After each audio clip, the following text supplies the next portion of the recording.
আজ আমরা সবাই মিলে আমাদের ৮০তম স্বাধীনতা দিবস উদযাপন করছি। আজ প্রতিটি মানুষের হৃদয়ে বন্দে মাতরম ধ্বনিতে মুখরিত হয়ে উঠছে।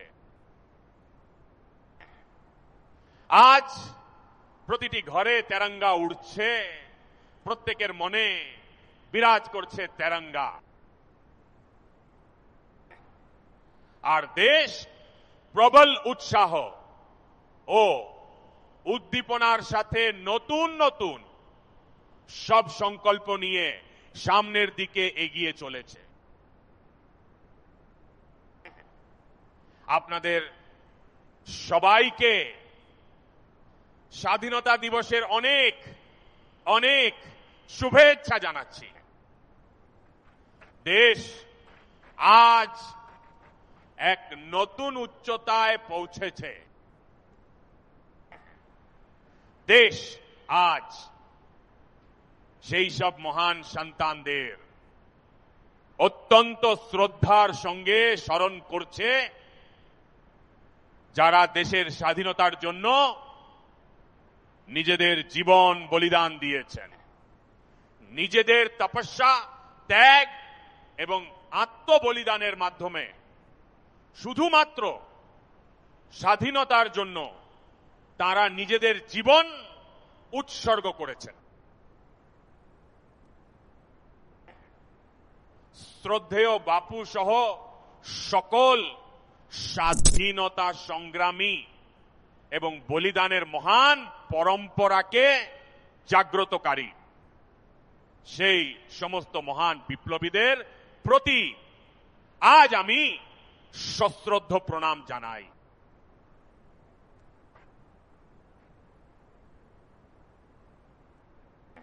আজ এই সমারোহে যারা উপস্থিত রয়েছেন তাদের প্রত্যেকের কাছেই আজকের এই দিনটি এক ঐতিহাসিক মুহূর্ত।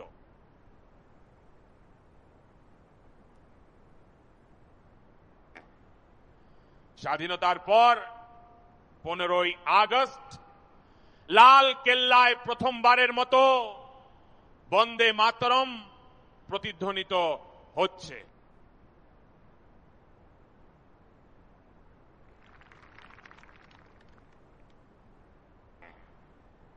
আজ যখন আমরা দেশবাসী বন্দে মাতরমের 150 বছর উদযাপন করছি, তখন এর চেয়ে বড় সুযোগ আর কি হতে পারে।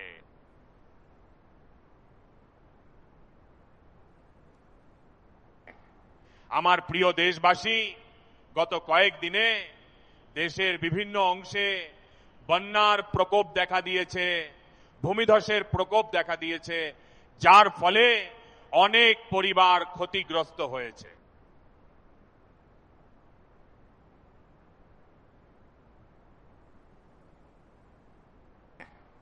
তাদের সেই দুঃখ দুর্দশা আমরা অনুভব করতে পারছি। আমি সেই সমস্ত দুর্গত পরিবারগুলোকে এই আশ্বাস দিচ্ছি যে আজ গোটা দেশ তাদের পাশে রয়েছে। আমার প্রিয় দেশবাসী, কোন দেশ তখনই মহান হয়ে ওঠে যখন সে নিজের সাফল্য অর্জন করে, যখন সে তার স্বপ্ন, সংকল্প এবং নিজের সামর্থ্যের জোরে সামনের দিকে এগিয়ে যায়। আমার দেশবাসী, এখন আর ছোট স্বপ্ন নিয়ে কাজ চলবে না। আমাদের বড় স্বপ্ন দেখতে হবে, কারণ বড় স্বপ্ন আমাদের চিন্তা ভাবনার পরিধি বাড়িয়ে দেয়, আমাদের চিন্তার দিগন্তকে আরো বিস্তৃত করে তোলে। আমাদের সংকল্প হতে হবে অত্যন্ত দৃঢ়। যখন সংকল্প দৃঢ় হয় তখন সমস্ত প্রতিকূলতা ও বিপর্যয়ের মাঝখান থেকে পথ বের করে আনার সামর্থ্য আপনি জেগে ওঠে।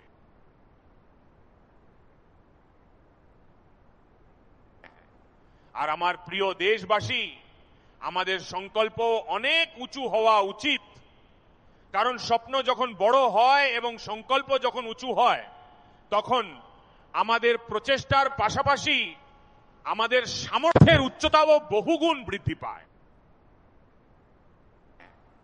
তখনই গিয়ে আমরা আমাদের স্বপ্নগুলোকে বাস্তবের রূপ দিতে পারি। আমার প্রিয় দেশবাসী, আজ ভারতও এক বিশাল বড় স্বপ্ন দেখেছে, অত্যন্ত দৃঢ় সংকল্পের সাথে দেখেছে এবং নতুন এক উচ্চতা স্পর্শ করার লক্ষ্য নিয়ে দেখেছে। আর সেই স্বপ্নটি হলো 2047 সালে যখন আমাদের স্বাধীনতার 100 বছর পূর্ণ হবে, আমরা বিকশিত ভারত গড়ে তুলবই। 140 কোটি দেশবাসীর পুরুষার্থের মাধ্যমেই আমাদের এই লক্ষ্য ভেদ করতে হবে। আর যখন বিশ্বের বৃহত্তম স্বাধীনতার একটি দেশ বিকশিত হওয়ার সংকল্প নেয়, তখন সেটি সারা বিশ্বকে আমাদের দিকে তাদের দৃষ্টিভঙ্গি বদলে দিতে বাধ্য করে। দেশবাসী, আমি এটা এমনি এমনি বলছি না।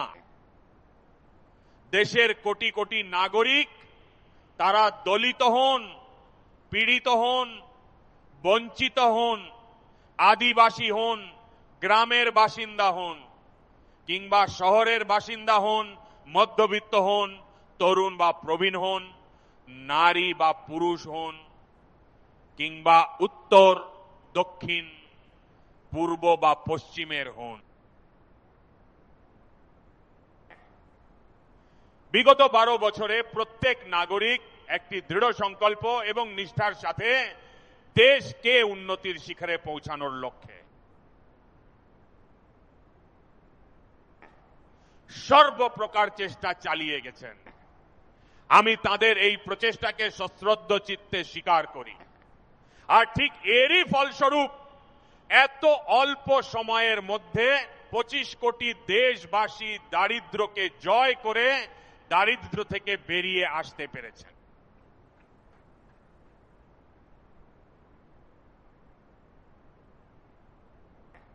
এই দেশবাসীদের প্রচেষ্টারই পরিণাম যে আমরা যারা একসময় ফ্রেজাইল 5 তালিকায় অন্তর্ভুক্ত ছিলাম, এখন মাত্র 12 বছরে আমরা বিশ্বের প্রধান অর্থনীতিগুলোর মধ্যে দ্রুততম বর্ধনশীল অর্থনীতি হয়ে উঠেছি।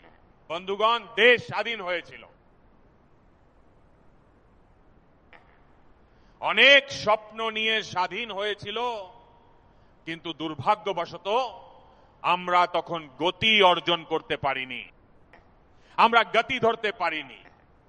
যা হওয়ার হবে, কাজ তো চলছেই, আরে হয়ে যাবে, দেখা যাবে। আমরা এই মানসিকতাতেই ডুবেছিলাম। 2014 সালে আস্তে আস্তে সারা বিশ্ব আমাদের ফ্রেজাইল 5 তালিকায় ডাম্প করে দিয়েছিল। কিন্তু ঠিক এমন সময়েই গত 12 বছরে ভারত এক নতুন গতি লাভ করেছে। আমরা দ্রুত গতিতে এগিয়ে চলেছি এবং প্রতিটি দেশবাসীর দৃঢ় সংকল্প, আপনাদের 140 কোটি দেশবাসীর সংকল্প সামর্থ্যকে রুখে দেওয়া আজ অসম্ভব।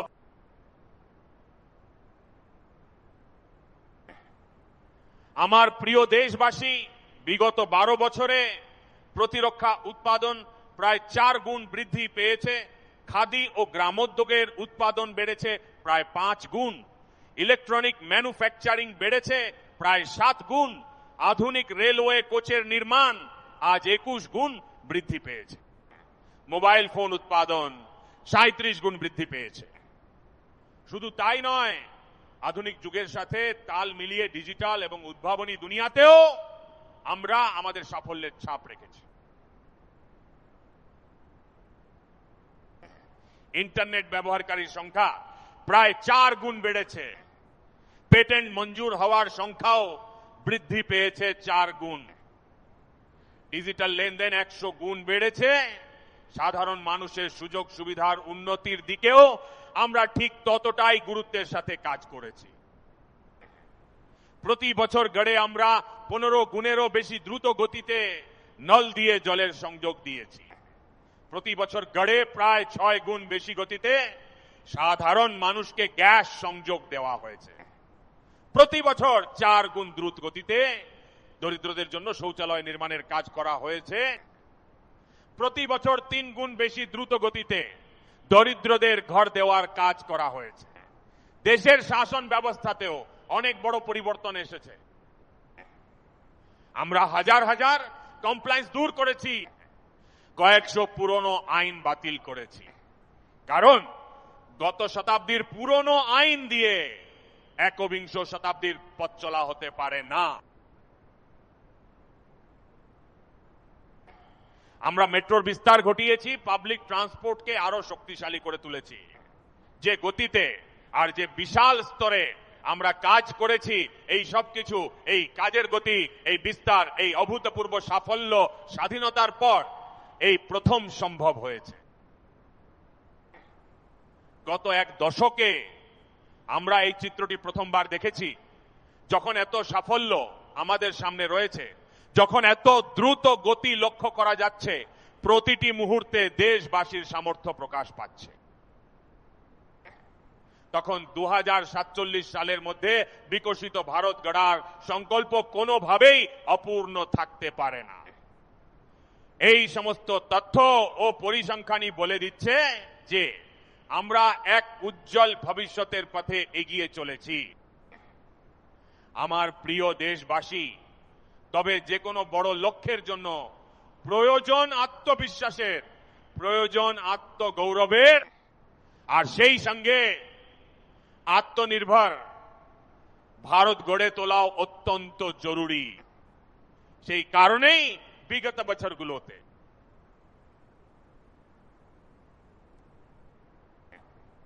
আমাদের এই দৃঢ় বিশ্বাস যে ভারতকে এখন আর অন্য কোন দেশের ওপর নির্ভর করে বেঁচে থাকলে চলবে না। আমাদের আত্মনির্ভর হতে হবে। দুনিয়ায় সবকিছু পাওয়া যায়, সস্তায় পাওয়া যায়, দ্রুত পাওয়া যেতে পারে, কিন্তু তার মাধ্যমে আমাদের নিজস্ব সামর্থ্য তৈরি হয় না।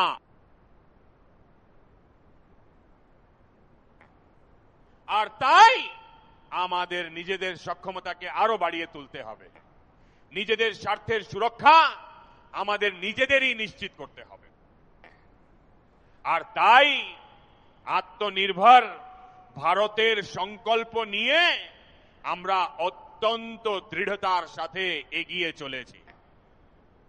Make in India, swadeshi, vocal for local, এই সব ক্ষেত্রে আজ ভারতীয়দের মন জড়িয়ে যাচ্ছে। আমার প্রিয় দেশবাসী, আমি আপনাদের সেমিকন্ডাক্টরের একটি উদাহরণ দিতে চাই। দেশ স্বাধীন হওয়ার পর সারা বিশ্বে সেমিকন্ডাক্টর নিয়ে তো চর্চা শুরুই হয়ে গিয়েছিল। আমাদের এখানেও এই নিয়ে কথা হতো, কিন্তু সেমিকন্ডাক্টরের কোনো বড় পরিকল্পনা আমরা বাস্তবায়িত করতে পারিনি। আর আজ পরিস্থিতিটা ঠিক কি? আজকের এই ডিজিটাল দুনিয়ায় প্রযুক্তির যুগে চিপের ভূমিকা ভালোভাবেই বুঝতে পারছি। যেখানে যে কোনো ইলেকট্রনিক পণ্য হোক, আমাদের চিকিৎসার উন্নত সরঞ্জাম হোক, কিংবা আমাদের পরিবহন ব্যবস্থা, সব ক্ষেত্রেই এর গুরুত্ব আজ অপরিহার্য হয়ে উঠেছে। যে কোনো জিনিসের ক্ষেত্রেই চিপ অপরিহার্য। এমন পরিস্থিতি আজ তৈরি হয়েছে যে এই চিপ ছাড়া পৃথিবী যেন থমকে যাবে। তাই আত্মনির্ভরতার লক্ষ্যে ভারতে 3টি সেমিকন্ডাক্টর প্ল্যান্ট শুরু হয়ে গেছে। আর আমাকে জানানো হয়েছে সেখানে যে উৎপাদন শুরু হয়েছে তার রপ্তানিও হতে শুরু হয়ে গিয়েছে। আর আমি দেশবাসীকে জানাতে চাই যে আগামী 7-8 বছরের মধ্যে আরো 5, 7 বা 8টি সেমিকন্ডাক্টর প্ল্যান্ট খুব দ্রুত শুরু হতে চলেছে। এই আত্মনির্ভর ভারত আমাদের বিকশিত ভারতের দিশায় এগিয়ে চলার এক মহাপথ তৈরি করে দেয়। আমার প্রিয় দেশবাসী, ঠিক এমনই চর্চা ক্রিটিক্যাল মিনারেল নিয়ে চলছে। পুরো প্রযুক্তি আজ ক্রিটিক্যাল মিনারেলের ওপর নির্ভরশীল। ভারত এই ক্ষেত্রেও নিজেকে সুরক্ষিত রাখার নিরন্তর প্রচেষ্টা চালিয়ে যাচ্ছে। আমরা ক্রিটিক্যাল মিনারেল লক্ষ্য সবার সাথে ভাগ করে নেওয়ার জন্য national critical mineral mission launch করেছি। আমরা ক্রিটিক্যাল মিনারেল করিডোর তৈরি করছি এবং বিভিন্ন দেশের সাথে চুক্তি স্বাক্ষর করছি। বিশ্বের অনেক দেশ এখন ক্রিটিক্যাল মিনারেল এর বিষয়ে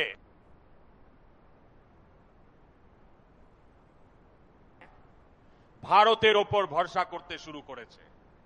আমার প্রিয় দেশবাসী, যেমন সেমিকন্ডাক্টরের কথা হোক বা ক্রিটিক্যাল মিনারেলের কথা, ঠিক তেমনই আজ আমরা এবং সারা পৃথিবী যে প্রযুক্তির পথে এগিয়ে চলেছি তাতে শক্তির গুরুত্ব দিন দিন বেড়ে চলেছে। শক্তি ছাড়া এই নতুন বিশ্বকে পরিচালনা করা বেশ কঠিন। আর সেই কারণেই চিপ হোক, এআই হোক কিংবা ডেটা সেন্টার হোক, আমাদের সব ক্ষেত্রেই এখন প্রচুর পরিমাণে বিদ্যুৎ শক্তির প্রয়োজন হবে।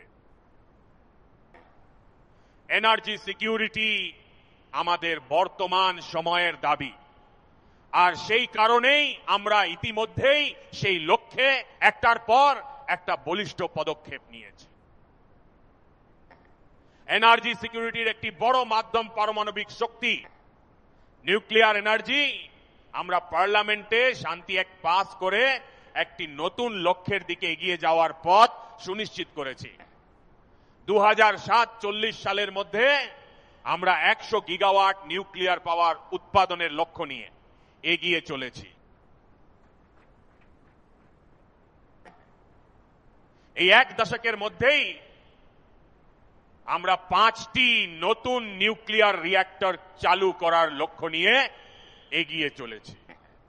এই বছর ভারত ফাস্ট ব্রিডার নিউক্লিয়ার টেকনোলজিতে দক্ষতা অর্জন করে এক গুরুত্বপূর্ণ মাইলস্টোন অতিক্রম করেছে।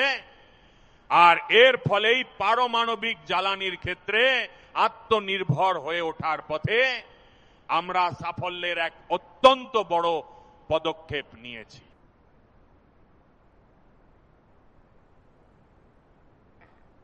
আমার প্রিয় দেশবাসী, অনেক সময় সম্পদের অভাবের কারণে দেশের অগ্রগতি থমকে যায় না,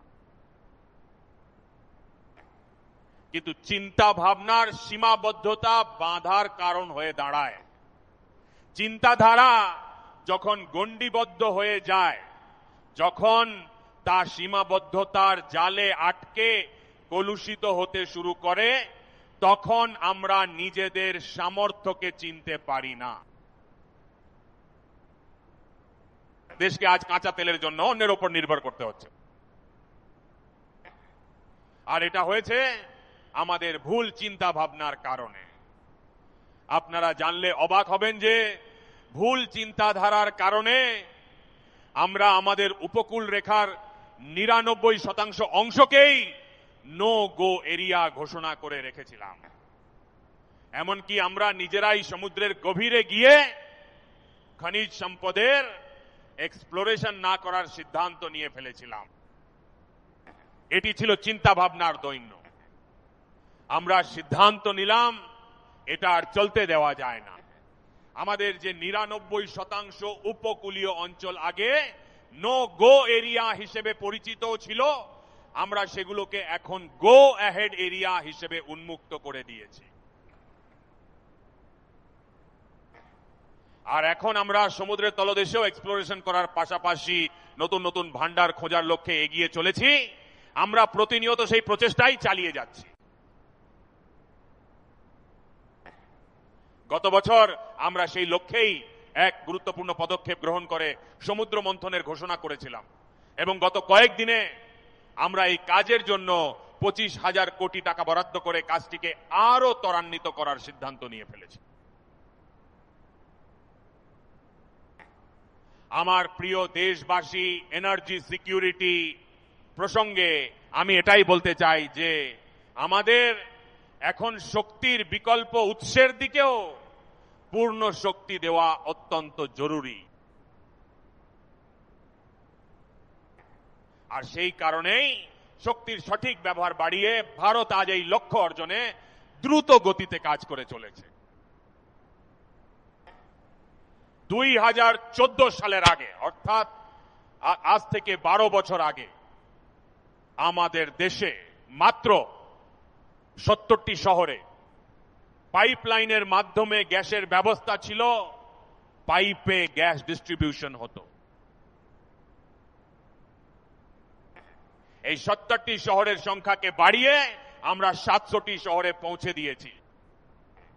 একেই বলে গতি, একেই বলে বিস্তার।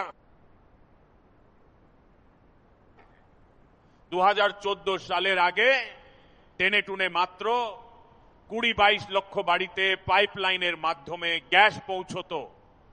আজ 1.25 কোটি বাড়িতে পাইপলাইনের মাধ্যমে গ্যাস পৌঁছে দেওয়ার কাজ চলছে।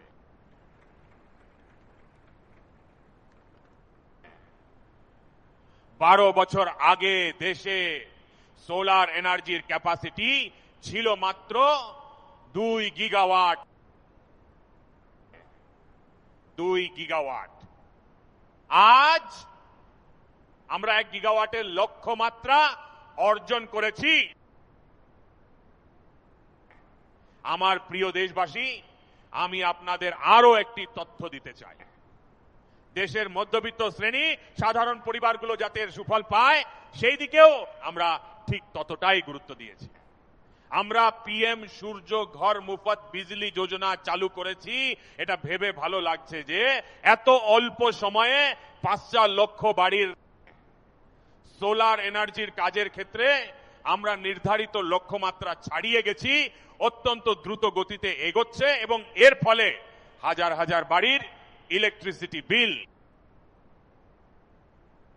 শূন্য হয়ে গেছে। হাজার হাজার পরিবার নিজেদের প্রয়োজন মেটানোর পর অতিরিক্ত বিদ্যুৎ বিক্রি করে আজ বাড়তি টাকা উপার্জন করছে। প্রতিটি পরিবারকে এই কাজের জন্য সরকারের পক্ষ থেকে 80,000 টাকা করে আর্থিক সহায়তা দেওয়া হচ্ছে। আর এভাবেই আমরা এই কাজটিকে সফলভাবে সম্পন্ন করছি।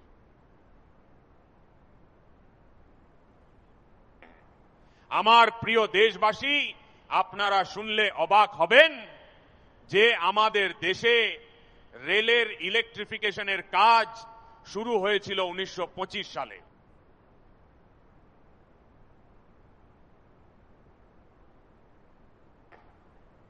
কিন্তু 90 বছরে, অর্থাৎ 1925 থেকে দীর্ঘ 90 বছরে মাত্র 30% রেলের ইলেকট্রিফিকেশন সম্পন্ন হয়েছিল। অর্থাৎ 90 বছরে মাত্র 30%। একবার আমাদের কাজের গতি দেখুন। লক্ষ্য পূরণ করতে আমরা কতটা মরিয়া হয়ে ছুটেছি তা দেখুন। আমরা মাত্র 1 দশকের মধ্যে এই কাজের শতভাগ পূর্ণ করে দিয়েছি। যেখানে 90 বছরে হয়েছিল 30%, সেখানে আমরা 10 বছরে করেছি 70%। কাজ একেই বলে। আর এর ফলেই ডিজেলের জন্য আমাদের আর বিদেশের ওপর নির্ভর করতে হচ্ছে না। বিদ্যুতের মাধ্যমে আমাদের ট্রেনগুলো চলায়, পরিবেশের জন্য ভালো হয়েছে। আমার প্রিয় দেশবাসী, আমরা কিন্তু এখানেই থেমে থাকিনি। আমরা বিশ্বের দরবারে আর পিছিয়ে থাকতে চাই না। আপনারা গত কয়েকদিনে নিশ্চয়ই খবরটি শুনেছেন যে ভারত এবার জ্বালানির এক নতুন দিগন্ত ছুঁয়ে ফেলেছে। দেশ আজ প্রথম হাইড্রোজেন চালিত ট্রেন চালু করে দিয়েছে। আর আমার খুব ভালো লাগছে যে এটি হলো সবথেকে দীর্ঘ ট্রেন, আর এটি হলো সবথেকে শক্তিশালী ট্রেন, এবং বিশ্বের দরবারে হাইড্রোজেন ট্রেনের ক্ষেত্রেও ভারত আজ নিজের সাফল্যের পতাকা উড়িয়ে দিয়েছে।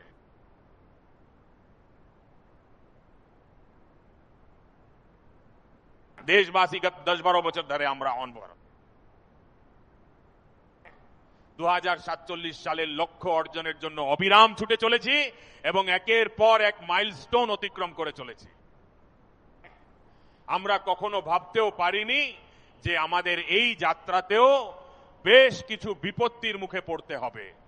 গত 10-12 বছরে আমাদের বহু কঠিন সংকটের মোকাবিলা করতে হয়েছে।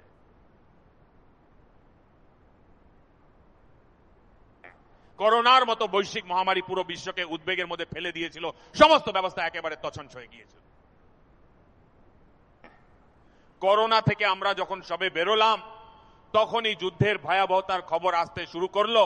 কোথাও ইউক্রেন তো কোথাও পশ্চিম এশিয়া, সব জায়গাতেই এক অস্থির পরিবেশ। আর জানি না ভবিষ্যৎ নিয়ে কে জানে কি কি সব নেতিবাচক ঘোষণা করে দেওয়া হয়েছিল।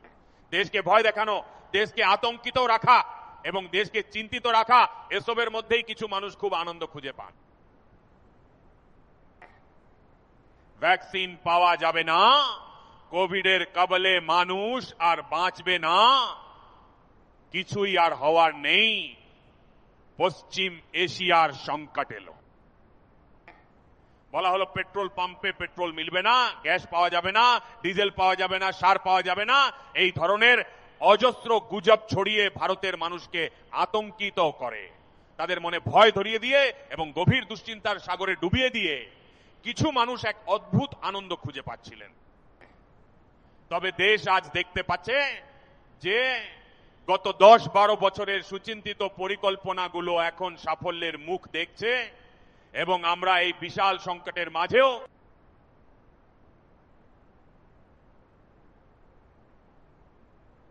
নাগরিক দেব ভব মন্ত্রে দীক্ষিত ভারত আগে থেকে যে প্রস্তুতি নিয়েছিল, একের পর এক যে পদক্ষেপ নিয়েছিল, আমরা ভাবিনি যে এমন সংকট আসবে, কিন্তু সংকটের সময় এই সমস্ত ব্যবস্থা আমাদের কাজে লেগেছে, সুফল দিয়েছে এবং আজ দেশে গ্যাসও রয়েছে, পেট্রোলও রয়েছে আর ইউরিয়াও মজুত রয়েছে।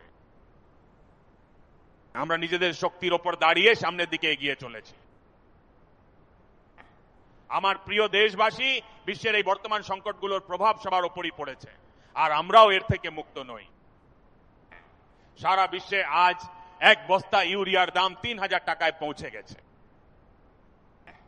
আজও কিন্তু আমরা আমার দেশের কৃষকদের সেই বিশাল বোঝার ভার বইতে বাধ্য করছি না, বরং সরকার নিজের কাঁধেই সেই দায়িত্ব তুলে নিয়েছে এবং বিশ্ববাজার থেকে 3000 টাকায় কেনা ইউরিয়ার বস্তাটি আমাদের কৃষকদের হাতে আমরা মাত্র 300 টাকায় তুলে দিতে পারছি। শুধু তাই নয়, বর্তমানে বিশ্ববাজারে ডিএপির দাম 5000 টাকায় পৌঁছে গিয়েছে, কিন্তু আমার দেশের কৃষকদের যাতে কোনো সমস্যার সম্মুখীন হতে না হয়, আজও আমরা তাদের মাত্র 1350 টাকায় ডিএপি দেওয়ার কাজ করে চলেছি। আমার প্রিয় দেশবাসী, একটা সময় ছিল যখন আমি স্বনির্ভরতার কথা বলছিলাম, তখন শীত ও তাপ নিয়ন্ত্রিত ঘরে বসে থাকা কিছু চিন্তাশীল মানুষ আমাদের বলছিলেন যে তাহলে গ্লোবালাইজেশনের কি হবে।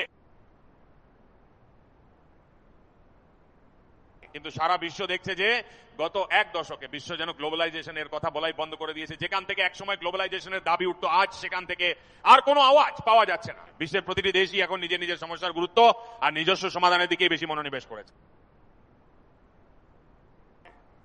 কিন্তু দুর্ভাগ্যের বিষয় যে এই সংকটের সময়ে কিছু লোক নিজেদের আধিপত্য দেখানোর জন্য সম্পদকে ওয়েপনাইজ করা, এক খেলা খেলে চলেছে। আজ সারা পৃথিবী নিজের কাছে যা কিছু আছে সেটাকেই ওয়েপনাইজ করতে শুরু করেছে। সম্পদের ওয়েপনাইজেশন, রিসোর্সের ওয়েপনাইজেশন, পেট্রোল, ডিজেল, ফার্টিলাইজার, ওষুধপত্র, টেকনোলজি, চিপস, শুধু তাই নয়, ভূখণ্ডকেও আজ ওয়েপনাইজ করা হচ্ছে। এই সময়ে দাঁড়িয়ে আমরা যদি আত্মনির্ভরতার মন্ত্র নিয়ে গত 10 বছর সঠিক পথে এগিয়ে না চলতাম তবে কল্পনা করাও কঠিন হতো যে এই ধরনের চ্যালেঞ্জগুলোর মোকাবিলা আমরা কতটা দৃঢ়তার সাথে করতে পারতাম। আর আমাদের এই প্রস্তুতি এখন প্রতিনিয়ত বেড়েই চলেছে। আমার প্রিয় দেশবাসী, অন্যদিকে আজ ভারতের প্রোফাইল পুরোপুরি বদলে যাচ্ছে। আজ ভারত বিশ্বের কাছে একটি স্বীকৃত এবং সম্মানীয় দেশ হিসেবে নিজেকে প্রতিষ্ঠিত করছে। ভারতের কাছে আজ রয়েছে একটি স্থির পলিটিক্যাল ম্যান্ডেট, রয়েছে একটি স্থিতিশীল সরকার, ভারতের রয়েছে একটি ভাইব্রেন্ট গণতন্ত্র এবং ভারতের রয়েছে এক অত্যন্ত মজবুত বিচার ব্যবস্থা। আর আমাদের সকলকে পথ প্রদর্শক হিসেবে দিশা দেখাচ্ছে ভারতের সংবিধান। এখন বিশ্ব আমাদের এই সামর্থ্যকে চিনতে শুরু করেছে। আর সেই কারণেই 2014 সালের পর বিশ্বের প্রায় 40টি দেশের সঙ্গে আমাদের এফটিএ এগ্রিমেন্ট হচ্ছে। এখন দেখুন কত বড় একটা সুযোগ এসেছে। আমি মনে করি এই যে ট্রেড এগ্রিমেন্ট গুলো হয়েছে তা সত্যি এক বিরাট সুযোগ। আর তাই বিশেষ করে আমি আমার এমএসএমইদের বলতে চাই যে আমাদের এই সুযোগ কোনোভাবেই হাতছাড়া করলে চলবে না। আমাদের এখন গোটা বিশ্বে পৌঁছাতে হবে। ভারতের উৎপাদিত প্রতিটি পণ্য যেন বিশ্ব বাজারে পৌঁছায়, আর তা সে আমাদের টেক্সটাইল হোক, আমাদের যন্ত্রপাতি হোক, আমাদের ওষুধপত্রই হোক না কেন। তবে বিশ্বজুড়ে যে সমস্ত প্যারামিটার রয়েছে আমাদের সেই প্যারামিটারকে অতিক্রম করতে হবে। বিশ্বে যা কিছু পাওয়া যায় আমাদের তার চেয়েও উন্নত মানের পণ্য দিতে হবে, আর বিশ্বে যা কিছু পাওয়া যায় আমাদের তার চেয়েও সস্তায় পণ্য যোগান দিতে হবে। আর পাঞ্জাবের লুধিয়ানা থেকে শুরু করে তামিলনাড়ু তিরুপুর পর্যন্ত আমাদের টেক্সটাইল সেক্টর আজ বিশ্বের দরবারে পৌঁছে যেতে পারে। শুধু তাই নয়, কেরলম থেকে শুরু করে গুজরাট আর তামিলনাড়ু থেকে শুরু করে বাংলা, আমাদের এই সমুদ্র উপকূল আর আমাদের মৎস্যজীবী ভাই বোনেরা আজ এই এফটিএর কারণে আমাদের চিংড়ি এবং আমাদের সি ফুড রপ্তানি করার এক বিরাট সম্ভাবনা তৈরি হয়েছে। বিশ্বের বাজারে পৌঁছে যাওয়ার যে সুযোগ আমাদের সামনে রয়েছে, আমি চাইবো আমরা যেন এই পরিস্থিতির পূর্ণ সুযোগ গ্রহণ করে সামনের দিকে এগিয়ে চলি।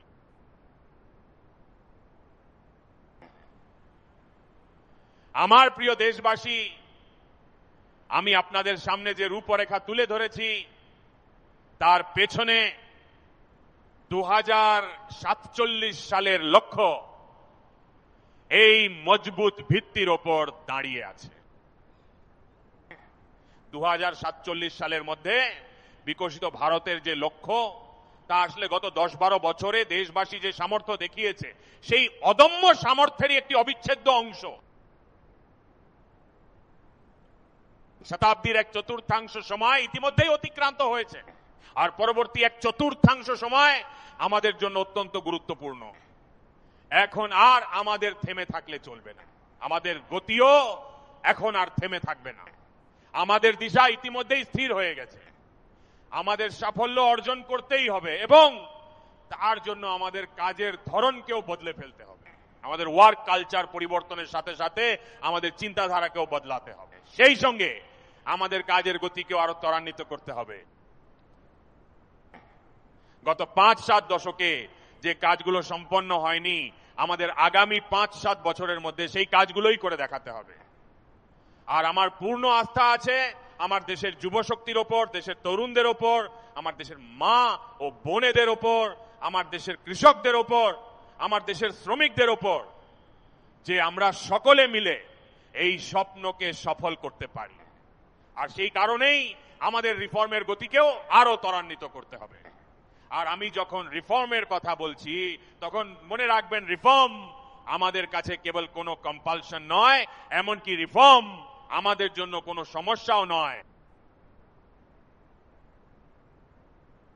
আমাদের জন্য রিফর্ম একটি দৃঢ় বিশ্বাস। আমরা আজ রিফর্ম এক্সপ্রেসের পথে পা বাড়িয়েছি, আগামী দিনগুলোতেও আমরা নেক্সট লেভেল রিফর্মের পরবর্তী ধাপের দিকে এগিয়ে যেতে চলেছি। আর তাই সরকার, সমাজ, শিল্প জগৎ, উৎপাদক এবং কৃষক প্রত্যেককেই নিজেদের প্রথাগত ব্যবস্থায় রিফর্ম আনতে হবে, আমাদের চিন্তাধারায় রিফর্ম আনতে হবে আমাদের লক্ষ্যগুলোতেও। আর সেই কারণেই আমার প্রিয় দেশবাসী, আমাদের একটি নির্দিষ্ট দিশা নিয়ে সামনের দিকে এগিয়ে চলতে হবে। আমি আজ সেই যুগের কথা স্মরণ করতে চাই যখন ভারতের সামর্থ্যকে আমরা সপ্ত সিন্ধু হিসেবে জানতাম, বুঝতাম এবং শুনতাম।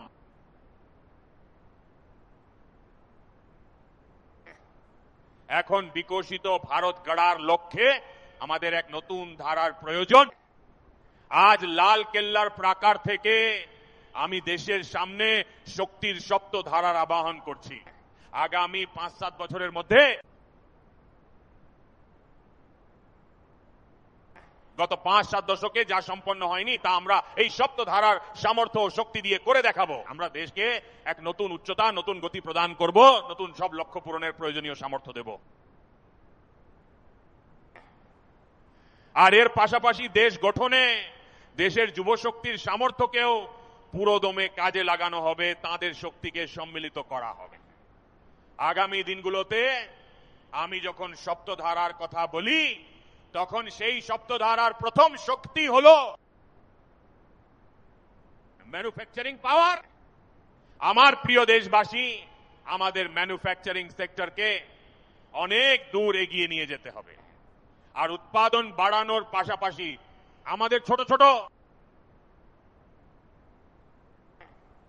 যন্ত্রাংশ তৈরি করতে হবে, আবার বড় বড় প্রোডাক্টও তৈরি করতে হবে। পুরো ভ্যালু চেইন আমাদের হওয়া উচিত এবং সেই লক্ষ্যে আমাদের কম্পোনেন্টও চাই এবং কমপ্লিট ম্যানুফ্যাকচারিংও চাই। ডিজাইন থেকে শুরু করে ম্যানুফ্যাকচারিং পর্যন্ত ভারতকে গ্লোবাল সাপ্লাই চেইনের একটি নির্ভরযোগ্য কেন্দ্র হয়ে উঠতে হবে। এর জন্য আমি 3টি বিষয়ের উপর বিশেষ গুরুত্ব দিতে চাই। ম্যানুফ্যাকচারিং ক্ষেত্রে আমার যে ভাই বোনেরা রয়েছেন, মনে রাখবেন এটি এক সুবর্ণ সুযোগ। এই সুযোগকে কিছুতেই হাতছাড়া হতে দেবেন না এবং এর জন্য আমাদের কস্ট, কোয়ালিটি এবং স্কেলের নিরিখে আন্তর্জাতিক মানদণ্ডে যথাযথভাবে উত্তীর্ণ হতে হবে। আমাদের ফ্যাক্টরিগুলো যেন প্রতিযোগিতামূলক হয়, আমাদের প্রোডাক্টগুলো যেন ইউজার ফ্রেন্ডলি হয়, আমাদের প্যাকেজিং যেন বিশ্বের মানুষের কাছে আকর্ষণীয় হয়, তাদের মন জয় করতে পারে। আমাদের জিরো ডিফেক্ট ও প্রিসিশন ম্যানুফ্যাকচারিং যেন আমাদের পরিচয় হয়ে ওঠে। আমি প্রত্যেক ম্যানুফ্যাকচারার, প্রত্যেক এন্টারপ্রেনার, প্রত্যেক এমএসএমইর কাছে বলতে চাই যে বিশ্ব বাজারে আমাদের পরিচয় যেন বিশ্বাসযোগ্যতা এবং গুণমানের ভিত্তিতে গড়ে ওঠে। কোয়ালিটির প্রশ্নে কোনো আপোষ করা চলবে না। আর সেই কারণেই আমাদের মন্ত্র হতে হবে কোয়ালিটি, কোয়ালিটি এবং কোয়ালিটি। এটাই আমাদের গ্লোবাল ব্র্যান্ড ভ্যালু হয়ে উঠবে। আমার প্রিয় দেশবাসী, এই সপ্তধারার দ্বিতীয় শক্তি হলো কৃষি এবং ফুড প্রোডাকশন।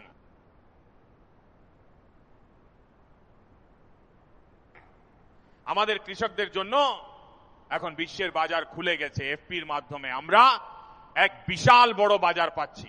আমাদের সেখানে পৌঁছাতে, আমাদের সেই ক্ষেত্রটিকে এখন স্পর্শ করতে হবে। আমাদের কৃষি ক্ষেত্র থেকে শুরু করে এক্সপোর্ট মার্কেটের দিকে এগিয়ে যেতে হবে। আমাদের প্রথাগত খাদ্যাভ্যাস হোক, আমাদের মিলেটস হোক, আমাদের মশলা হোক, আমাদের ফল ও ফুলই হোক, আমাদের কাছে কি নেই সেগুলোকে এখন গ্লোবাল ব্র্যান্ড হতে হবে। আমাদের কৃষকরা কেমিক্যাল মুক্ত চাষাবাদে জোর দেবেন। সারা বিশ্বে এগুলোর চাহিদা আরো বাড়তে চলেছে। আর আমাদের যে এগ্রো প্রোডাক্টগুলো গ্লোবাল প্যারামিটারের বিচারে সব দিক থেকে প্রমাণিত হবে, তার মাধ্যমে আমরা খুব সহজেই বিশ্ব বাজারে পৌঁছতে পারব। আমার সপ্তধারার তৃতীয় শক্তি হলো টেকনোলজি এবং ইনোভেশন। আমার প্রিয় দেশবাসী, আজ এআই এর যুগ, কোয়ান্টামের যুগ, স্পেসের যুগ, রোবোটিক্সের যুগ, ডেটা সেন্টারের যুগ। পুরোপুরিভাবে একটি নতুন ক্ষেত্র, ইমার্জিং টেকনোলজি প্রতি মুহূর্তে আমাদের চ্যালেঞ্জ করছে। আর সেই কারণেই দেশকে বিশ্বের জন্য নিছক একটি বাজার হিসেবে রেখে দিলে চলবে না, আমাদের ইনোভেশনের হাব হতে হবে। ইউপিআই ডিজিটাল পাবলিক ইনফ্রাস্ট্রাকচারে নিজেদের শ্রেষ্ঠত্ব প্রমাণ করেছি, আমাদের শক্তির পরিচয় বিশ্বের সামনে তুলে ধরেছি। এবার ভারতকে ডিজিটাল পাবলিক টেকনোলজিকেও বিশ্বের কোনায় কোনায় পৌঁছে দিতে হবে। ভারতকে নেক্সট জেনারেশন কমিউনিকেশন টেকনোলজিতে নেতৃত্ব দিতে হবে। মেড ইন ইন্ডিয়া 6G যেন দেশের প্রতিটি প্রান্তে পৌঁছায়, এটাই আমাদের লক্ষ্য হওয়া উচিত এবং এতে আমাদের গতি বাড়াতে হবে আর এর জন্য আমাদের প্রচেষ্টাকে আরো জোরদার করতে হবে। এই সপ্তধারার চতুর্থ শক্তি হল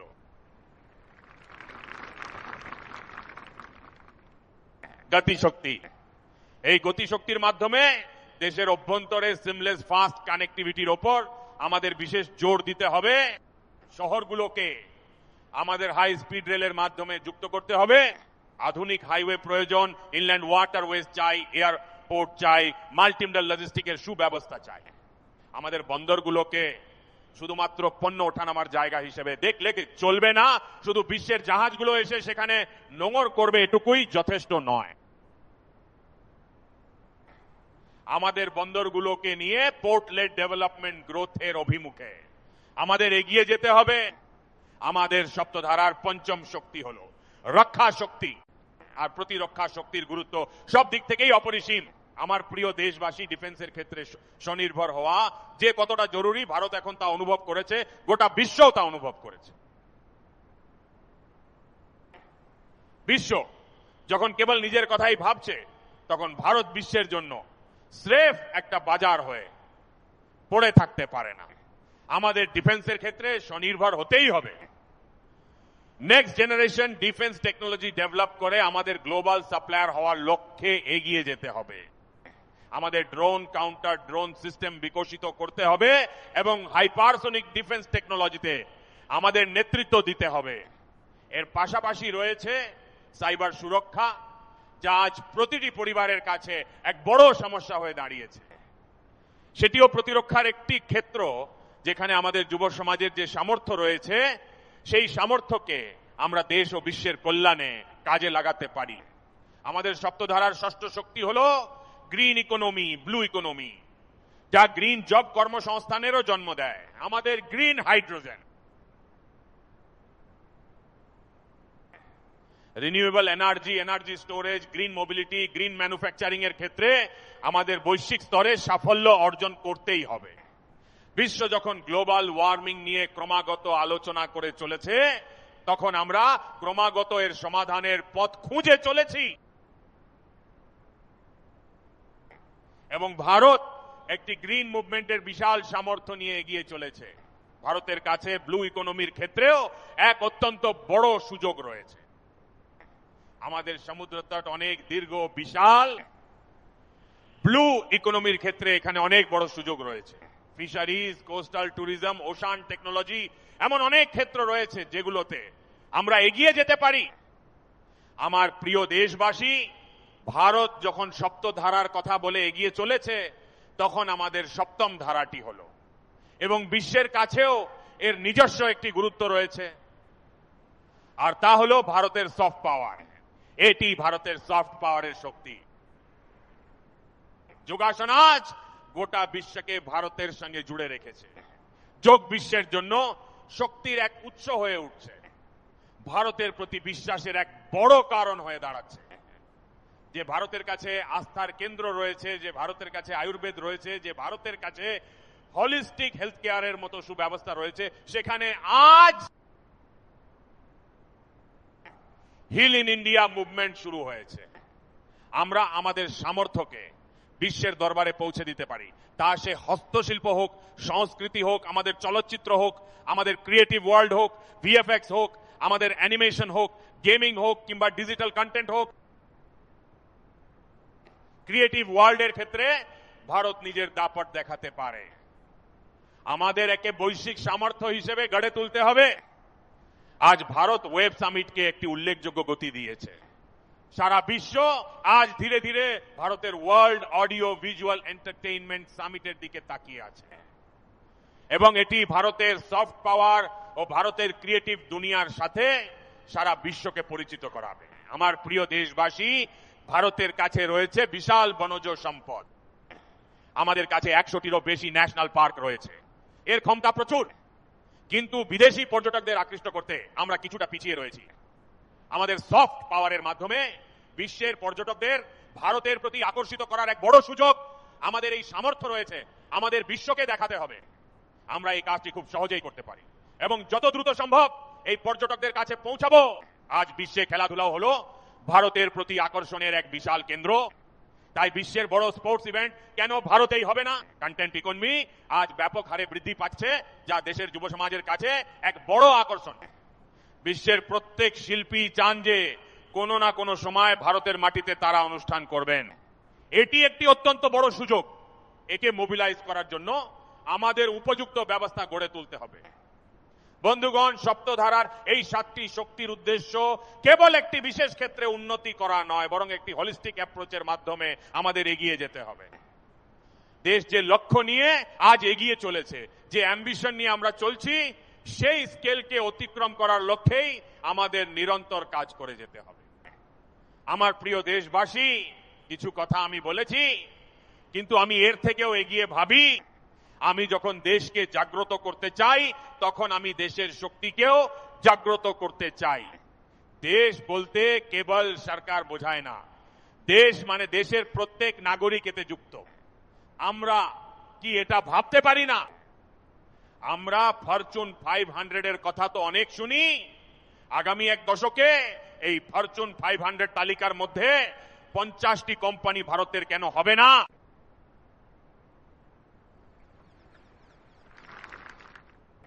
এই লক্ষ্য আমাদের কেন হওয়া উচিত নয়? আমাদের ব্যাংকিং সেক্টর আজ ফুলে ফেপে উঠছে, তাই বিশ্বের শীর্ষ ব্যাংকগুলোর তালিকায় ভারতের ব্যাংকের বিজয় পতাকাও কেন উড়বে না?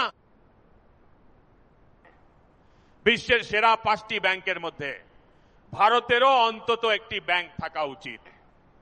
ভারতের ফার্মা ক্ষেত্রে আমরা অনেক কাজ করেছি ঠিকই, কিন্তু এই সময়ে দাঁড়িয়ে বিশ্বের 5টি বড় ফার্মা কোম্পানির মধ্যে ভারতেরও 1-2টি ফার্মা কোম্পানিকে জায়গা করে নিতে হবে। ভারতের সেখানেও নিজের একটা স্বতন্ত্র স্থান তৈরি করা উচিত।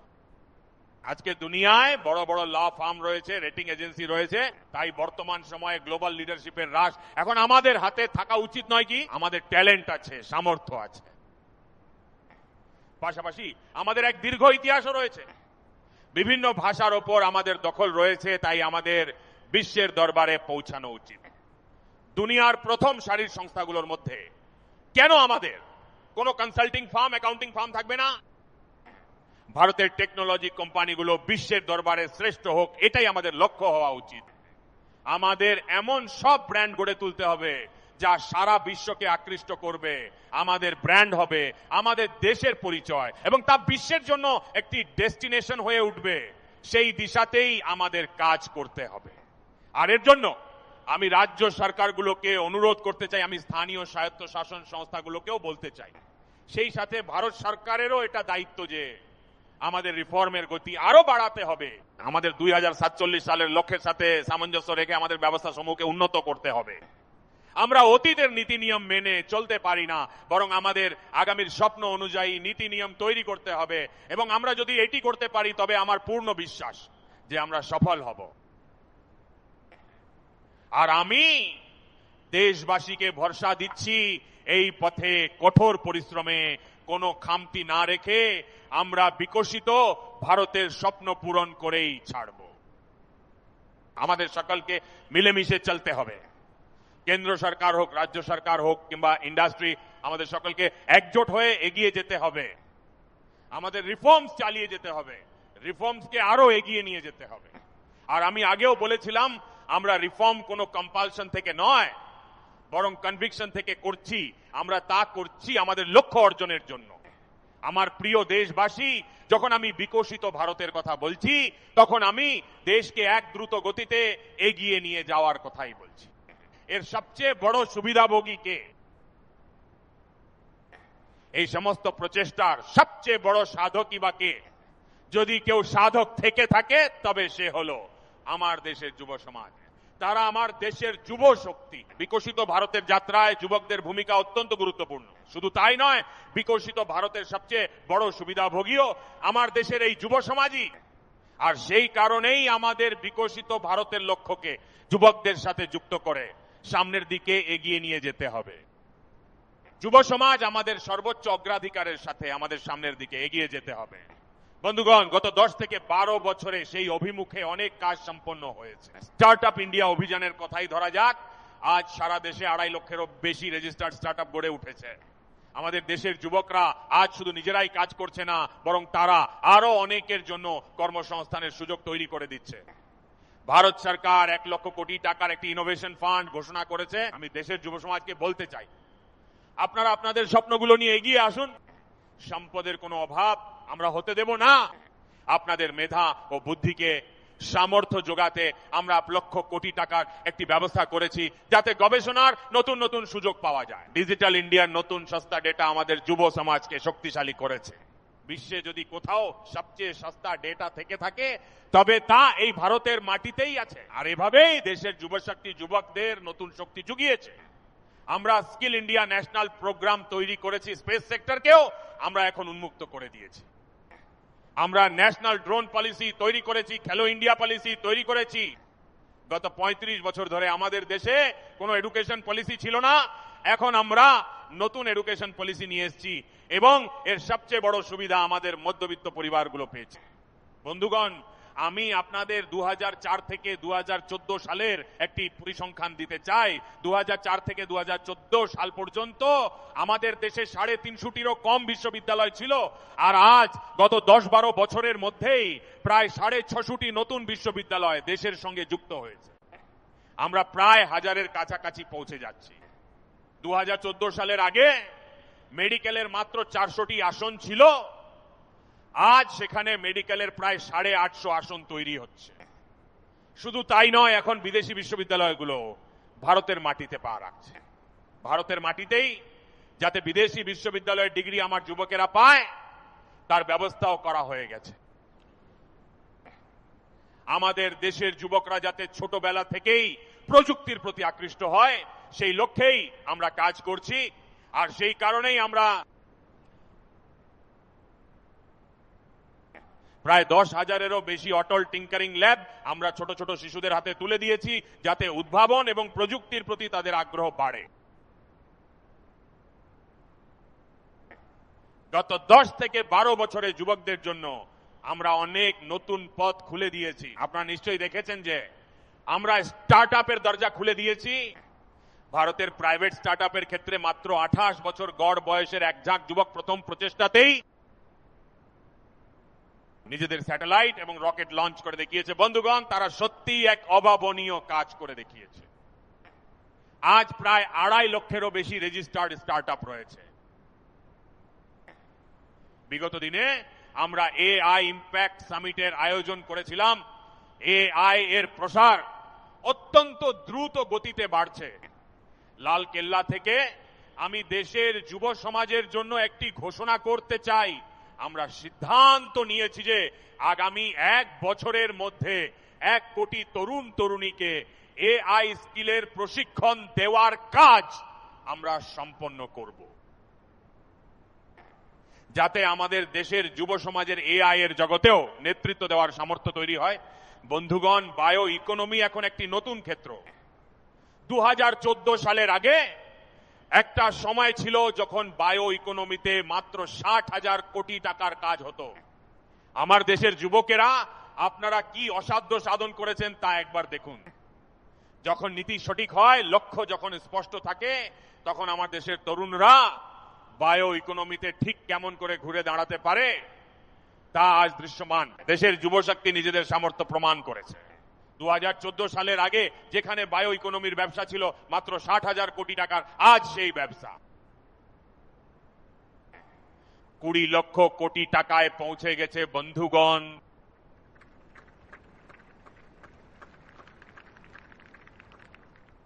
দু 2009-10 সালের সেই সময়ের কথা ভাবুন, যখন আমাদের দেশে মাত্র 25 লক্ষ ইলেকট্রিক ভেহিকেল বিক্রি হয়েছিল। 2009 থেকে 2010 সালে 1.5 লক্ষ, মাত্র 1.5 লক্ষ ইলেকট্রিক ভেহিকেল বিক্রি হয়েছিল। 1.5 লক্ষ ইলেকট্রিক ভেহিকেল, সেখানে এই 25 থেকে 26 সালে 25 লক্ষ ইলেকট্রিক ভেহিকেল বিক্রি হয়েছে।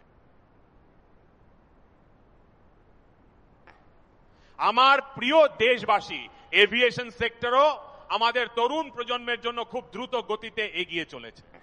নতুন বিমানবন্দর, নতুন রুট, কর্মসংস্থানের নতুন সুযোগ তৈরি করছে। মেইনটেনেন্স ও ওভারহোলিং এর কারণেও আজ দেশে বিপুল পরিমাণে স্কিল্ড ম্যান পাওয়ার কাজ পাচ্ছে। মেড ইন ইন্ডিয়া বিমান তৈরির দিশায় আমরা সাফল্য অর্জন করেছি। Made in India defence transport aircraft C295 ইতিমধ্যেই তার প্রথম উড়ান সম্পন্ন করেছে, সফলভাবে আকাশে উড়েছে। এটি আমাদের দেশের যুব সমাজের জন্য এক বিশাল গর্বের বিষয়। বন্ধুগণ, ড্রোনের ব্যবহারও আজ দেশ জুড়ে বড় ধরনের পরিবর্তন নিয়ে এসেছে। গ্রামাঞ্চলে ড্রোন ব্যবহারের মাধ্যমে আজ স্বামিত্ব যোজনা দারুণভাবে সফল হচ্ছে। প্রায় 3.25 কোটি পরিবার ইতিমধ্যেই এই স্বামিত্ব যোজনার সুফল ভোগ করতে পারছেন। আর এর ফলে 140 লক্ষ কোটি টাকার মতো সম্পদ আনলক হয়েছে, যার মাধ্যমে ব্যাংক থেকে লোন পাওয়া সম্ভব হচ্ছে, মানুষ নিজের ব্যবসা শুরু করতে পারছেন।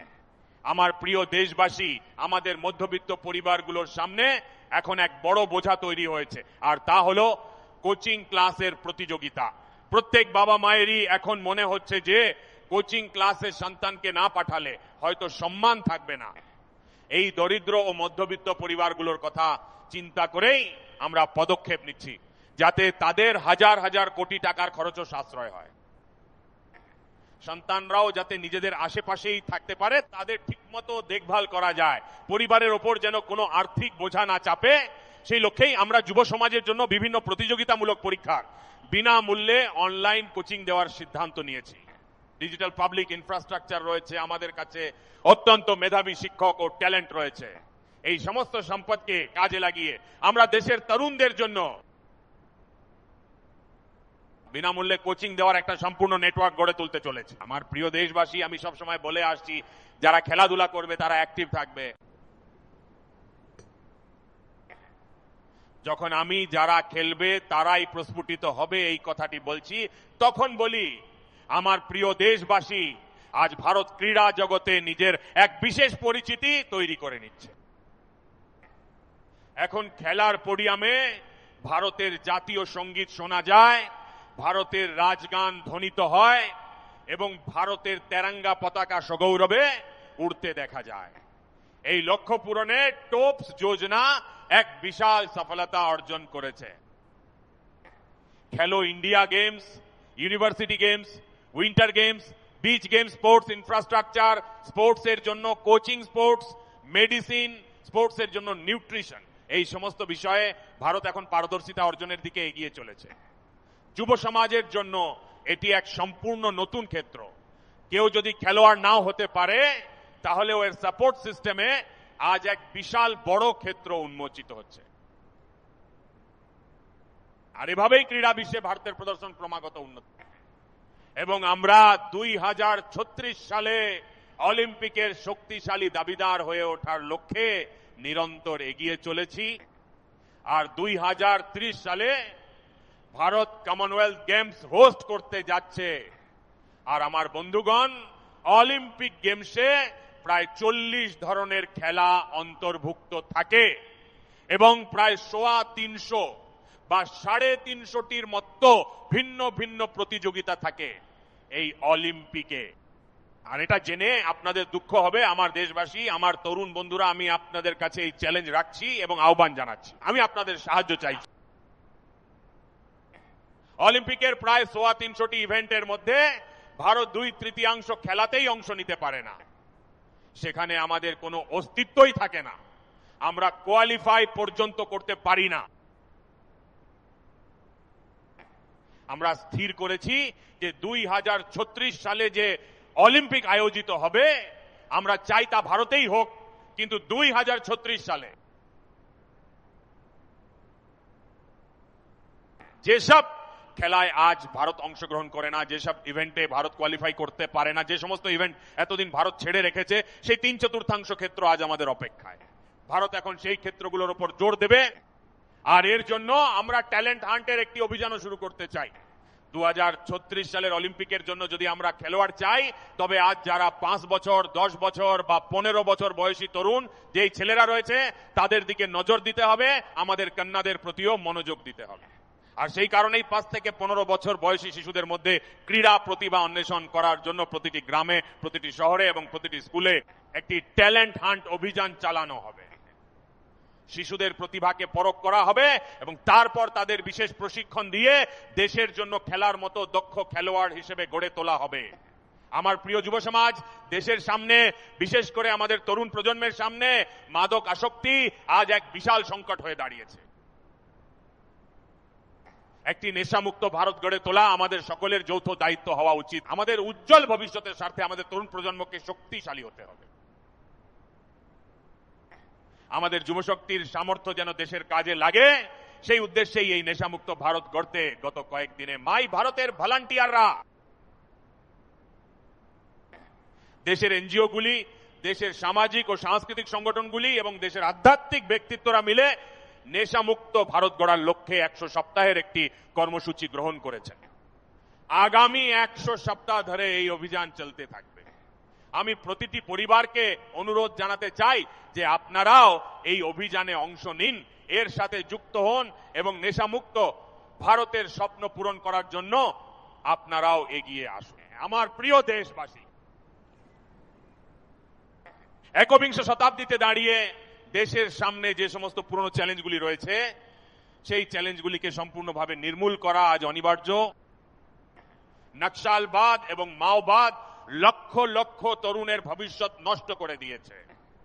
অনেক মায়ের কোল খালি করে তাদের তরতাজা সন্তানদের জীবন বরবাদ করে দিয়েছে এবং বাবা মায়ের স্বপ্নকে চুরমার করে দিয়েছে। এই নকশালবাদ প্রায় 4 দশক ধরে ভারতের এক বিশাল অংশকে, এক বিপুল জনসংখ্যাকে নিজের কবজায় আটকে রেখেছিল, বন্দুকের নলের মুখে দমিয়ে রেখেছিল, সংবিধানের মর্যাদা ধুলোয় মিশিয়ে দিয়েছিল এবং দেশের সাধারণ নাগরিকদের জীবন রক্ষায় 3500-এরও বেশি আমাদের পুলিশ ও নিরাপত্তা বাহিনীর জওয়ান শহীদ হয়েছে। যুদ্ধের ময়দানে যত সৈনিক প্রাণ হারান তার চেয়েও বেশি আমাদের পুলিশ জওয়ানদের নিজেদের জীবনের ঝুঁকি নিতে হয়েছে, যাতে দেশের সাধারণ মানুষ সুরক্ষা পান। এই নকশালবাদ আমাদের মাটিকে রক্তাক্ত করে দিয়েছিল। 2014 সালে আপনারা যখন আমাদের সুযোগ দিয়েছিলেন, সেই দিনই আমরা সংকল্প নিয়েছিলাম যে আমরা দেশকে নকশালবাদ থেকে মুক্ত করব। আর আজ আমি অত্যন্ত আনন্দিত যে নকশালপন্থী ও মাওবাদী হিংসার আজ সম্ভবত শেষ নিঃশ্বাসটুকু নেওয়ারও ক্ষমতা আর অবশিষ্ট নেই। একে পুরোপুরি নির্মূল করার লক্ষ্যে আমরা আজ এমন এক জায়গায় পৌঁছেছি যেখানে এক সময় নকশালবাদীদের গুলিবর্ষণ চলত, যেখানে প্রতিনিয়ত আমাদের ধরিত্রী রক্তরঞ্জিত হয়ে থাকত। আজ সেই সমস্ত নকশাল প্রভাবিত অঞ্চল, ওই এলাকাগুলিতে নকশাল মুক্ত হওয়ার কারণে আজ উন্নয়ন, বিশ্বাস এবং প্রচেষ্টার তেরঙা সগৌরবে উঠছে। আমার প্রিয় দেশবাসী, তবে এই চ্যালেঞ্জকে কোনোভাবেই খাটো করে দেখা উচিত নয়। এই চ্যালেঞ্জ মোকাবিলায় আমাদের আরো বেশি সতর্ক থাকার প্রয়োজন রয়েছে। বহু বছর ধরে মাওবাদী চিন্তাধারার কিছু মানুষ দেশের ক্ষমতার অলিন্দে বসেছিলেন, এমনকি সরকারি কমিটিগুলোতে তারা উপদেষ্টার ভূমিকাও পালন করেছেন। এই মাওবাদী চিন্তাধারায় দীর্ঘকাল ধরে আমাদের বিভিন্ন নীতি নির্ধারণকে প্রভাবিত করেছিল। আমার প্রিয় দেশবাসী, জঙ্গলে সশস্ত্র নকশালদের নির্মূল করতে, দেশকে সেই ভয়াবহ সংকট থেকে পুরোপুরি মুক্ত করতে আজ আমরা সফল হয়েছি। কিন্তু সশস্ত্র নকশালরা তো বিদায় নিয়েছে, তবে এই বুদ্ধিজীবী নকশালরা এখনো সুযোগের সন্ধানে রয়েছে। তারা আজ হিংসা ও অরাজকতার পথ খুঁজছে, সমাজকে ভুল পথে টেনে নিয়ে যাওয়ার জন্য নানা ধরনের কৌশল ও চক্রান্ত করে চলেছে। আমাদের এই বুদ্ধিজীবী নকশালদের আইসোলেট করতে হবে এবং দেশকে বিকশিত রাষ্ট্রে পরিণত করার মূল ধারার অভিমুখে এগিয়ে নিয়ে যেতে হবে। আমার প্রিয় দেশবাসী, সুরক্ষিত ভারত গড়ে তোলা আমাদের সকলের দায়িত্ব। চ্যালেঞ্জ সীমান্তের ভেতরে হোক কিংবা সীমান্তের ওপারে, ভারত যে কোনো পরিস্থিতির মোকাবিলা করার জন্য সর্বদা প্রস্তুত। আজ যুদ্ধের ধরন বদলে যাচ্ছে। এখন যে যুদ্ধ শুধুমাত্র সীমান্তেই হবে তার আর কোনো গ্যারান্টি নেই। দেশের ভেতরে কোনো রিফাইনারি কিংবা ব্যাংকিং সেক্টরকে নিশানা করা হচ্ছে। শুধু তাই নয়, ডেটা সেন্টারে আক্রমণ চালিয়ে এক প্রকার যুদ্ধের নতুন রূপ নেওয়া হচ্ছে, যেখানে পরিকাঠামো ধ্বংস করা হচ্ছে, কলকারখানাগুলো গুড়িয়ে দেওয়া হচ্ছে। আমরা বিগত বছরগুলিতে মিশন সুদর্শন চক্রের ঘোষণা করেছিলাম। বর্তমানে অত্যন্ত দ্রুত গতিতে সেই কাজ এগিয়ে চলছে। আজ আমাদের ডিফেন্স এক্সপোর্ট প্রায় 50 গুণ বৃদ্ধি পেয়েছে। বিশ্বের প্রায় 100টি দেশে আমাদের তৈরি অস্ত্রশস্ত্র পৌঁছে যাচ্ছে। বিশ্বমঞ্চে ভারতের মর্যাদা ধীরে ধীরে বৃদ্ধি পাচ্ছে। এই পরিবর্তনশীল সময়ে আমাদের অস্ত্রশস্ত্র নির্মাণের ক্ষেত্রে আরো নিবিড়ভাবে কাজ করতে হবে। কিন্তু এর পাশাপাশি দেশের নাগরিকদেরও প্রস্তুত করতে হবে। গত শতাব্দীর যুদ্ধের প্রেক্ষাপটে আমাদের দেশে যে সিভিল ডিফেন্স ব্যবস্থাগুলি গড়ে তোলা হয়েছে, সেগুলোর আধুনিকীকরণ আজ অত্যন্ত জরুরি। সেই কারণেই আজ লালকেল্লা থেকে আমি ঘোষণা করছি যে আমরা আগামী দিনগুলিতে সিভিল ডিফেন্সের একটি প্রাণবন্ত নেটওয়ার্ক গড়ে তুলব। আমরা তাদের আধুনিক ব্যবস্থাগুলির সাথে পরিচিত করাব। আধুনিক সংকট থেকে নাগরিকদের রক্ষা করার জন্য কি ধরনের ব্যবস্থা নেওয়া যেতে পারে তার উপর জোর দেওয়া হবে। সিভিল ডিফেন্সের এমন একটি বিশাল ভলান্টিয়ারি ফোর্স আমরা তৈরি করতে চলেছি, যা আধুনিক বিশ্বের সমস্ত চ্যালেঞ্জ মোকাবিলা করতে সক্ষম হবে। আমার প্রিয় দেশবাসী, আজ দেশ নির্মাণে আমাদের মা বোন ও কন্যাদের অবদান আমাদের সবার জন্য অত্যন্ত গর্বের,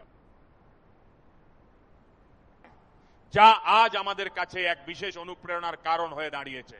ফাইটার জেট হোক বা সিভিল এভিয়েশন, আমাদের কন্যারা আজ সব ক্ষেত্রেই এগিয়ে। ক্রীড়া ক্ষেত্রেও আমাদের কন্যারা এগিয়ে, এমনকি বিজ্ঞান ও প্রযুক্তিবিদ্যায় ভর্তির প্রক্রিয়ার ক্ষেত্রেও সব থেকে বেশি আমাদের কন্যাদেরই অগ্রগতি দেখা যাচ্ছে।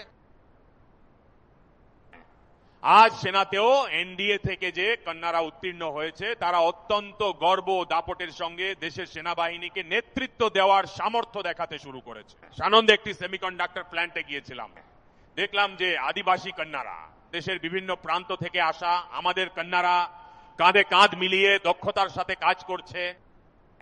তারা এমন গ্রাম থেকে এসছে যেখানে পাসপোর্ট কি জিনিস তা কেউ জানত না। সেই কন্যারা বিদেশে গিয়েছে, সেখান থেকে ট্রেনিং নিয়ে এসছে, আজ তারা চিপ তৈরির কাজ করছে। আর তাদের সেই আত্মবিশ্বাস দেখে আমি সত্যি বলতে খুব প্রভাবিত হয়েছি। আর 3 লাখ নয়, 3 কোটি, 3 কোটি বোনকে আমরা লাখপতি দিদি বানানোর যে লক্ষ্য নির্ধারণ করেছিলাম তা আমরা অতিক্রম করে ফেলেছি। এখন আমরা 6 কোটি লাখপতি দিদি তৈরির লক্ষ্য নিয়ে এগিয়ে চলেছি। এই 3 কোটি নতুন লাখপতি দিদি তৈরি হওয়া মানে গ্রামীণ অর্থনীতিতে এক বিরাট বড় পরিবর্তন আসা। মাতৃশক্তির হাত ধরেই এই পরিবর্তন আসতে চলেছে। আমার প্রিয় দেশবাসী, আজ পঞ্চায়েতে, পৌরসভায়, পুর নিগমে এক বিশাল সংখ্যক নারী জনপ্রতিনিধি হিসেবে দেশের পথপ্রদর্শক হয়ে কাজ করছেন। তারা অত্যন্ত দক্ষভাবে নেতৃত্ব দিচ্ছেন। আর এই বিষয়টি মাথায় রেখেই আমরা সংসদে women empowerment restriction act pass করেছিলাম। কিন্তু কোনো না কোনো কারণে গত 40 বছর ধরে রাজনীতির ময়দানে এই স্বপ্নটি বারবার রাজনৈতিক শিকার হয়েই থেকে গিয়েছে। আমি দেশের সমস্ত রাজনৈতিক দলের কাছে আজ লালকেল্লার প্রাকার থেকে তেরঙ্গা পতাকার ছায়ায় দাঁড়িয়ে প্রার্থনা করছি। আমি আপনাদের কাছে অনুরোধ জানাচ্ছি যে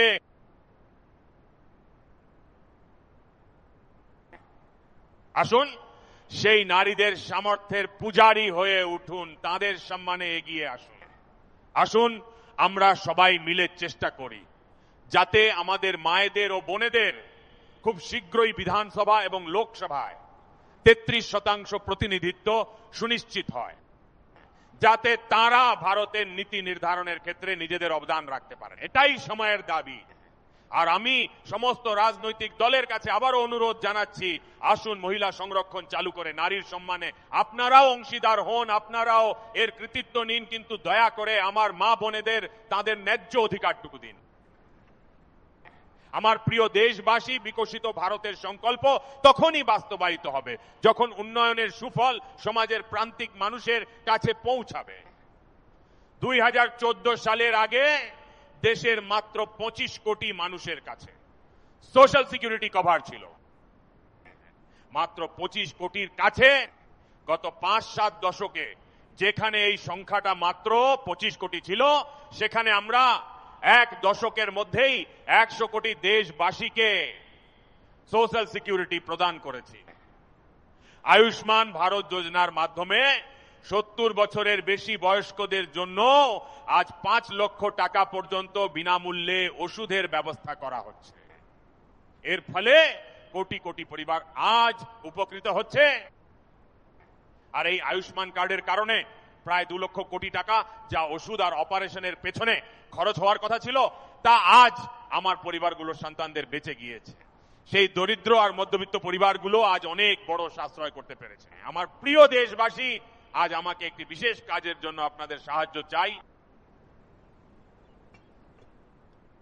আমি আপনাদের সবার কাছে একটা সাহায্য চাইছি। দেশের সকল যুব সমাজের কাছে আমি চাই যে আপনারা এর নেতৃত্ব দিন।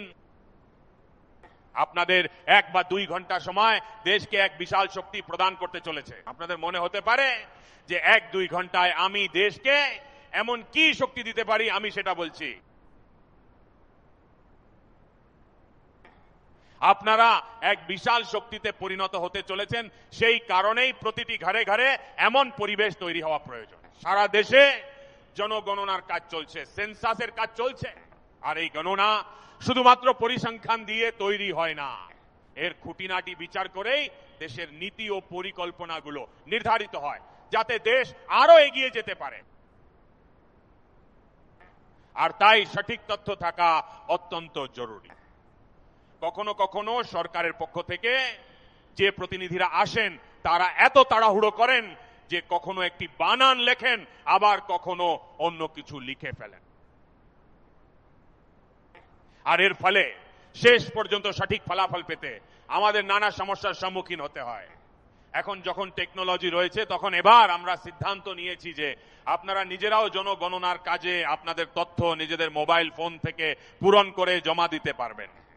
পরবর্তীকালে কোনো সরকারি বাবু আসবেন, আপনাদের সাথে আলোচনা করবেন, কিন্তু আপনারা পরিবারের সবাই মিলে একসঙ্গে বসে আপনারা যদি ডিজিটাল পদ্ধতিতে নিজেদের নাম নথিভুক্ত করেন, যাতে প্রতিটি খুঁটিনাটি বিষয় এমনকি বানানেও কোনো ভুল না থাকে বা তথ্যের ক্ষেত্রে কোনো ত্রুটি না ঘটে, আপনারা যত নির্ভুল তথ্য দেবেন দেশকে এগিয়ে নিয়ে যাওয়ার ক্ষেত্রে তা এক বিশাল সহায়ক হবে। আর সেই কারণেই আমি দেশের যুব সমাজকে বলছি যে আপনারা নিজেদের পরিবারের সদস্যদের সাথে বসে পুরো ফর্মটি ভালো করে বুঝে নিন। প্রয়োজনে প্রথমে একটি কাগজে ফর্মটি পূরণ করে দেখে নিন, যদি কোনো ভুল থাকে তবে তা সংশোধন করে নিন এবং তারপর টেকনোলজিক্যালি সেটা ডিজিটালি আপলোড করে দিন। আপনারা দেখবেন দেশ কত বড় একটা কাজ করে ফেলবে আর দেশের সময় ও শক্তি সঠিক কাজে ব্যবহার হবে। তাই আমার দেশের যুব সমাজের কাছে আমার অনুরোধ, আপনারা জনগণনার এই কাজে সক্রিয়ভাবে যুক্ত হন। আমার প্রিয় দেশবাসী, আমি লালকেল্লা থেকে যে পঞ্চপ্রাণের কথা বলেছিলাম, সেই পঞ্চপ্রাণ দেশকে নিজের আত্মগৌরবের পথে এগিয়ে নিয়ে যাওয়ার এবং লক্ষ্য পূরণের সামর্থ্য নিয়ে এগিয়ে চলার শক্তি জুগিয়েছে। এক বিশাল শক্তি জুগিয়েছে। আমাদের পরাধীনতার মানসিকতা প্রতি মুহূর্তে মুছে ফেলতে হবে। যে ভারতের স্বপ্ন, নেতাজি সুভাষচন্দ্র বসু দেখেছিলেন, বাবা সাহেব আম্বেদকর দেখেছিলেন, পণ্ডিত নেহরু দেখেছিলেন, সর্দার প্যাটেল, ভগৎ সিং, সুখদেব, রাজগুরু দেখেছিলেন, ডক্টর শ্যামাপ্রসাদ মুখোপাধ্যায় দেখেছিলেন, ভগবান বিরসা মুন্ডা দেখেছিলেন, জ্যোতিবা ফুলে দেখেছিলেন। তাদের সবার থেকে প্রেরণা নিয়ে আমরা এগিয়ে চলেছি। আসুন এই সংকল্প আমরা আবারও নতুন করে গ্রহণ করি। নিজের ঊর্ধ্বে যেন দেশের স্বার্থ থাকে, নিজের ঊর্ধ্বে যেন দেশের স্বার্থ থাকে এবং আমাদের কর্তব্যই যেন হয় আমাদের পরিচয়। আমি সমস্ত দেশবাসীকে বলবো, সময় এখন আমাদের। আমি প্রত্যেক দেশবাসীকে বলবো, সময় আমাদের, সুযোগ আমাদের এবং সংকল্প আমাদের। আসুন আমরা স্বপ্নকে সংকল্পে পরিণত করি, সংকল্পকে সামর্থ্যে রূপান্তরিত করি এবং সেই সামর্থ্যকে সফলতায় বদলে দিই। আসুন আমাদের প্রতিটি পদক্ষেপকে উন্নয়নের পদক্ষেপে পরিণত করি। কাঁধে কাঁধ মিলিয়ে এগিয়ে চলি, হৃদয়ে হৃদয়ে মেলবন্ধন ঘটাই, লক্ষ্যে অবিচল থাকি। একটি প্রদীপ থেকে জ্বলুক হাজারো প্রদীপ। আসুন আমরা সবাই মিলে এক বিকশিত ভারত গড়ে তুলি। এই একই ভাবনা নিয়ে এই শুভ উৎসবে আপনাদের সকলকে জানাই অনেক অনেক শুভেচ্ছা এবং অনুরোধ করছি আমার সাথে সমস্বরে বলুন, ভারত মাতা কি, ভারত মাতা কি জয়, ভারত মাতা কি জয়। বন্দে মাতরম, বন্দে মাতরম, বন্দে মাতরম। অনেক ধন্যবাদ।